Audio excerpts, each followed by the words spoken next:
নামাজ পড়বো। চলুন আজকে কাবার হাতিমে বাইতুল হাশরে প্রকাশ্য নামাজ হবে।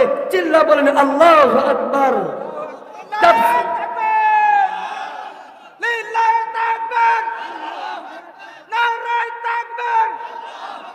ইসলামের শত্রুরা হুঁশিয়ার সাবধান। লিল্লাহ তাকবীর। আলহামদুলিল্লাহ, এই তাকবীর দেওয়ার কারণে আশেপাশে যে শয়তান আছে বুঝতে পারেন সব ভাগে চলে গেল। সুবহানাল্লাহ। সম্মানিত হাজিরিন, তারা এই তাকবীর মুসলিমদের আসলে আমাদের ঈমান দিন দিন দুর্বল হয়ে যাচ্ছে।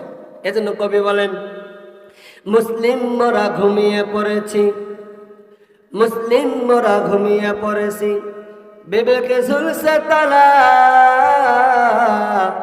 রক্ত মোদের শীতল হয়েছে পাপে অন্তর কালা। ঠিক কিনা?